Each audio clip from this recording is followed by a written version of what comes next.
Salut, c'est Trado, je suis content de vous retrouver pour la mise à jour des zones d'accumulation rationnelle pour l'or, l'argent et les métaux précieux. On va commencer par les actualités que j'ai trouvées pour vous. Première actualité, parce que vous le savez, je fais ce qui est bien et ce qui est moins bien lorsque je parle des actualités. Et là, c'est plutôt moins bien, puisque c'est un article de HSBC qu'on peut plutôt qualifier d'équilibré, voire pro-gold au niveau de ses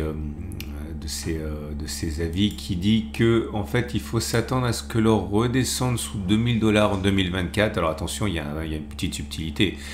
Il parle bien d'appel d'air, c'est-à-dire qu'il y a des moments où l'or devrait redescendre sous 2000 avec notamment la valse hésitation pour la hausse des taux, s'il y a des choses telles que eh bien une remontée assez sévère des taux d'intérêt aux États-Unis, eh bien oui, l'or devrait en pâtir, et c'est pour ça que des incursions en dessous de 2000 $ sont possibles. Et moi j'y vois surtout des opportunités. Si vous voulez accumuler à bon compte, ça sera toujours envisageable. Deuxième actualité que j'ai trouvé pour vous, c'est Goldman Sachs qui affirme que l'or va profiter au même titre que les biens de luxe en général, du gonflement très rapide des classes aisées indiennes, les classes aisées indiennes qui devraient doubler en 3 ans, devrait eh bien s'en donner à cœur joie au niveau de la consommation, et en particulier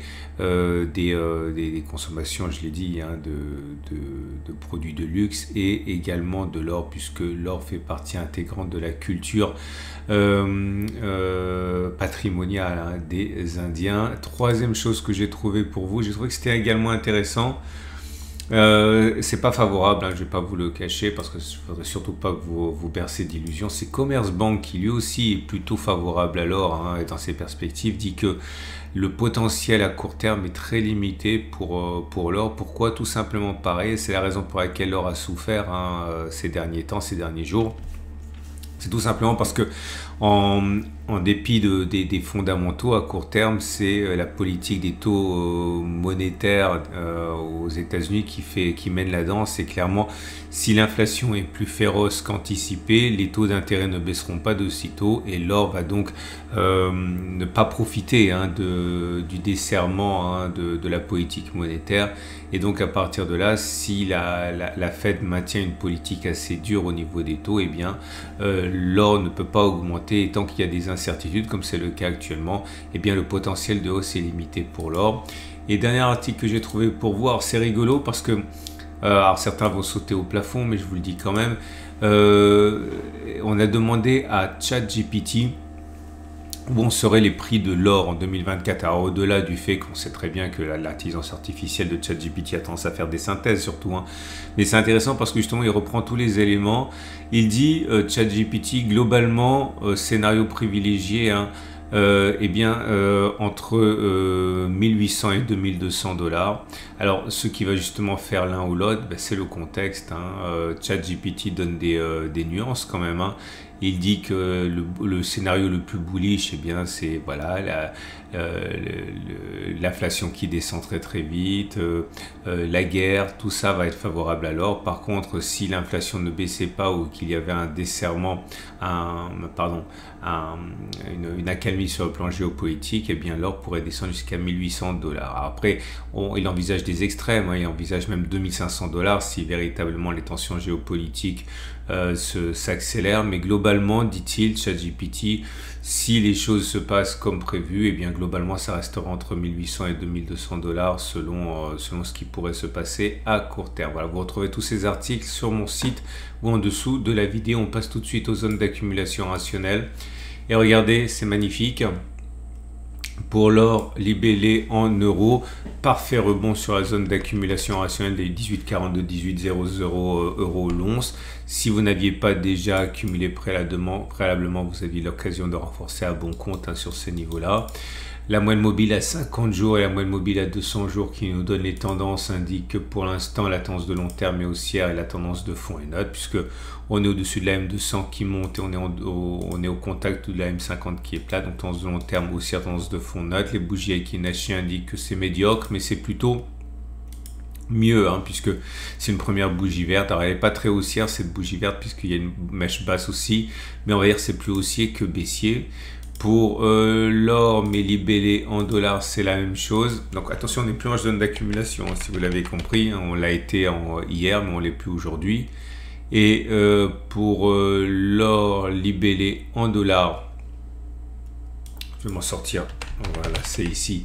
On en est à une situation équivalente, un petit sursaut d'orgueil de la part de l'or depuis 2 jours, mais on n'est pas venu chercher la zone d'accumulation rationnelle des 2974 dollars malheureusement.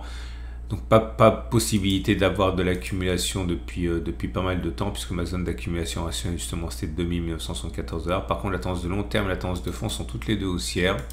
Je vous rappelle que si vous désirez vous procurer de l'or, de l'argent et des platinoïdes, vous pouvez passer par mon partenaire depuis de très nombreuses années. C'est un partenaire historique, il s'agit de aucoffre.com, première plateforme d'achat d'or et d'argent en ligne. N'hésitez pas à vous rendre sur le lien en dessous de la vidéo et vous trouverez la réponse à vos grandes questions, notamment vous voyez tout en bas du site. Si vous descendez, vous allez avoir notamment voilà comment se faire livrer des pièces, comment les faire stocker en dehors du système bancaire si vous avez une confiance limitée dans les banques, qu'est-ce qui se passe si Aucoffre fait faillite. Bref, vous avez tout ça sur le lien qui est en dessous de la vidéo, et également une bannière sur mon site pour payer moins cher votre or si vous désirez vous mettre à l'achat de pièces d'or. Pour l'argent libellé en euros, alors les tendances sont moins belles. On est en tendance de fond baissière, en tendance de long terme baissière, mais par contre regardez la magie des zones d'accumulation rationnelle. Enfin je dis magie pour rigoler, hein, ça n'a rien de magique, hein. Ce sont des zones qui sont logiques plus que magiques. En tout cas on est sur zone on n'est plus sur zone d'accumulation rationnelle, mais on l'a été. Et on peut envisager qu'on est globalement encore un petit peu, hein, c'est 21,20,5 euros. Les bougies Aiki-Nashi sont neutres, médiocres, puisque regardez, il y a mèche haute, mèche basse, très longue. Bon, c'est vert, donc c'est mieux, mais c'est vraiment plutôt de l'indécision qu'autre chose. Pour l'argent libellé en dollars, c'est également assez médiocre, hein. On est en dessous de la M200, en dessous de la M50, la tendance de long terme, la tendance de fond sont baissières. Par contre, on est venu toucher une zone d'accumulation rationnelle. Alors, c'est pas une vraie zone d'accumulation rationnelle pour moi, je l'ai indiqué pour ceux qui sont pressés, hein, 22,9, 22,5 pour moi. La zone plus intéressante, c'est 22,3, 21,7, mais si vous étiez pressé, vous en avez sans doute tiré parti.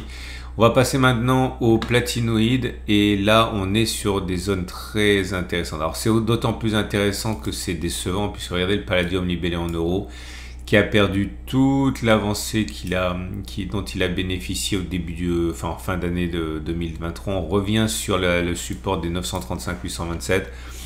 Si vous êtes favorable et vous êtes positif sur les platinoïdes, on est sur zone d'accumulation rationnelle en dépit du fait qu'on soit en tendance de long terme baissière, en tendance de fond baissière.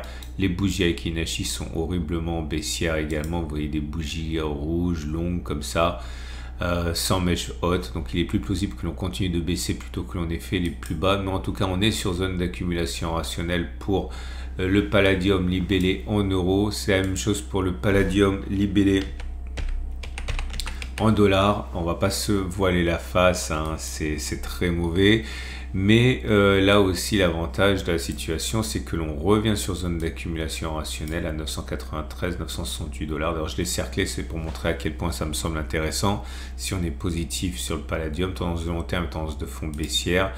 Et le platine en euros pour débuter, qui est dans une tendance de long terme et une tendance de fond qui sont toutes les deux baissières. Mais on est en zone d'accumulation rationnelle à 838-820 euros. Et c'est pareil pour le platine, mais libellé en dollars. On est en tendance de fond et en tendance de long terme qui sont baissières, mais on est en zone d'accumulation rationnelle à 910-890 dollars. Voilà, je vous souhaite une excellente journée, une excellente semaine. N'oubliez pas de liker la vidéo si vous l'avez aimé et que vous voulez donner de la visibilité aux vidéos qui parlent d'or, d'argent et de platinoïdes. Vous pouvez vous abonner à mon format pour ne pas louper la mise à jour. C'est 2 fois par semaine, mercredi et samedi. Vous pouvez retrouver toutes les actualités dont j'ai parlé préalablement sur mon site et en dessous de la vidéo. Excellente journée, à demain pour la mise à jour.